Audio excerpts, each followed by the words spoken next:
highlights of the life of Rav Eliyahu Shaama HaLevi. Now, it's reported over in the vast majority of places he passed away on Yud Aleph Adar.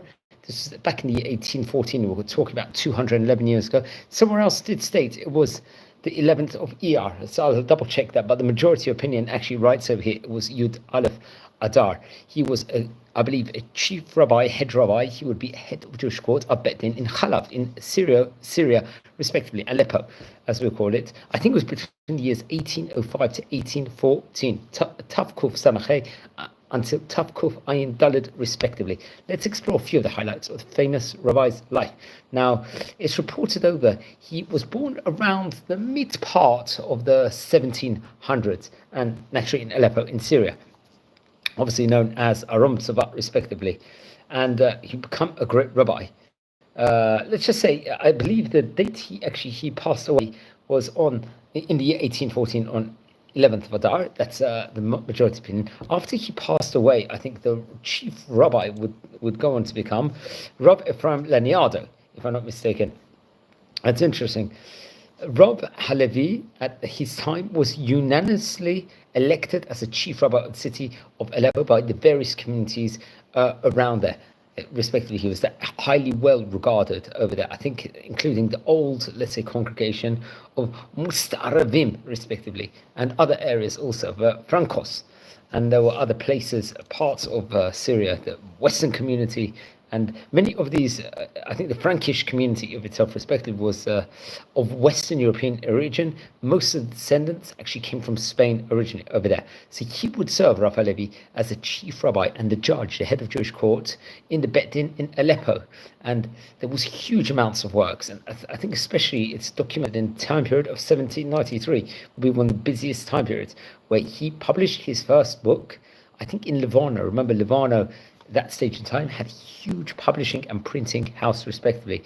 Come with the year 1814, the year that he passed away, I think that unfortunately there was a large plague. And Rav Avram Ades would actually speak with regards to that in later writings of his, that he gave up his life, at that point in time, because for the plague to stop, it's reported over. I would recommend everything. I'll actually state it in Hebrew. Divrei Chacham Avram Adas. Mot Harav HaLevi haya toch misirat nafsho lam'an cholei hamagefa harbim bekihila.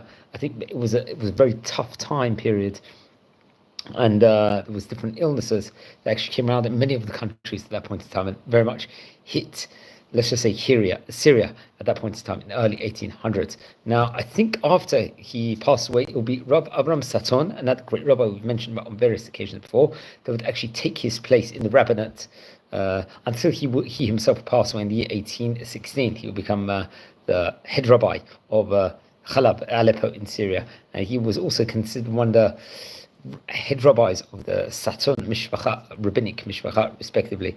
Now, afterwards, I think it would be Rav Moshe Dweka Kohen until he passed away in the year 1820. So that's how, let's say, it will peter out in the few years progressing. Now, he came from great rabbinic dynasties, respectively. I think from his father's side, obviously the family HaLevi, respectively. Rav Eliyahu, I think, was one of the rabbis where I think they actually originated from Toledo in Spain, respectively. So it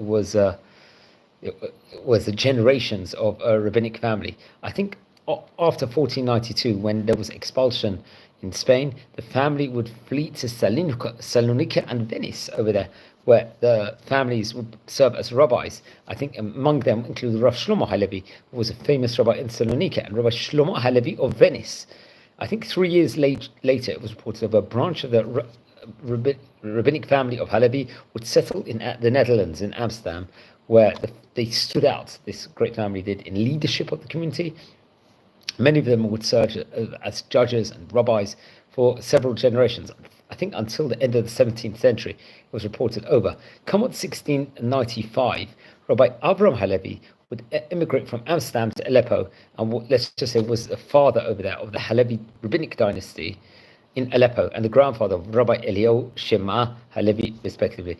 Now, it's reported that he had one son, also Rabbi Yosef Shema HaLevi. Also, among his grandchildren include Rabbi Eliyahu Mehana HaLevi, who happened to, I believe, to be the eldest of the grandchildren, Rabbi Moshe HaLevi, Rav Avram HaLevi, Rav Gabi Shema HaLevi, and among the descendants included of later generations included famous Rabbi Ezra Atiyah.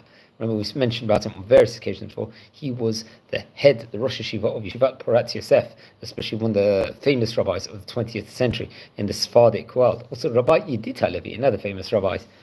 And I think other descendants of his would include famous Rabbi Ovadia HaLevi, who was from this family in itself, the author of the Chazon LaMoed. I think that book was printed in 1757 in Livorno, and the Chazon Ovadia was printed in 1757. Another one was Rabbi Yosef HaLevi Shema and Rabbi Moshe HaLevi, who we've mentioned about on various occasions, also popularly known as Rabbi Moshe HaLevi Effendi. He was given that titles, and he was head of Jewish court in Istanbul, Chabashi, and chief rabbi of the Ottoman Empire, various different prestigious positions. After these generations, the family would branch into two branches: the Shema family, which I think the majority would, let's just say, move to the United States of America and to Great Britain, and they became known as a very wealthy family. And the Mehana HaLevi, or the Mizar HaLevi, their families mostly would end up emigrating to Israel, and I think it's reported over whose the sons number about 1,500 descendants. I'm not too sure at which stage in time. Now, it's reported over that the descendants of Rabbi Eliyahu HaLevi, I think from the Mizar of HaLevi Meirav family, testified that they used to light candles at his grave, which I think was actually located in a burial cave in the wall, reported over of the Yoav ben Tzruya synagogue in Aleppo, respectively. Now, I think we mentioned this before, if I'm not mistaken. This synagogue, this burial cave was called, I think, the Cave of the Righteous in Aleppo. I think in Aram Sova it was obviously based in Aleppo, respectively in Syria. I think Malkabi it's called in Arabic, and it was dedicated to the graves of the sages of Aleppo. I think reported over adjacent to it there was a cave of Elijah the prophet also, and I think the Aram Sova crown that's reported over the Keter Aram Sova is actually kept there. Now it's actually interesting, it's reported over that Rav HaLevi's paternal ancestors of the HaLevi family from Toledo were considered one of the 5 Sephardic Jewish families that descended from King David. Another branch of the HaLevi family came from Spain to Ashkenaz, and among the descendants of the HaLevi family in Ashkenaz are members, I believe, of the Horowitz, the Gurvitz, Epstein families, and many of them will go on to become important rabbis and teachers, educators. And so that is very interesting. Let's examine some of his books, some of his great works in of itself. I think, including the Machshir Milah, which is printed in Livorno in the Tafkuf Nun Gimel, and this was obviously workings with regards to halachot of Brit Milah, circumcision, especially among the Sephardi tradition. Then the Korban Isha, I think once again printed in Livorno, I think some years later, more than 25 years after that. It was printed, I think, after he passed away, to Rav Yosef HaLevi and his brother, respectively. And to print the books, I think the rabbi actually went and traveled to Livorno, Italy, which was obviously the main Jewish, let's say, printing press of that stage in time. It's reported over he would study with the Chidah, Rabbi Chaim Yosef David Azulay over there, who would be working and in the city very much, and he would actually write and study Torah over there. So he was really under good company in all different angles. So most opinions state it's 11th of Adar when he passed away. Please learn more about the great rabbis. We are a community here.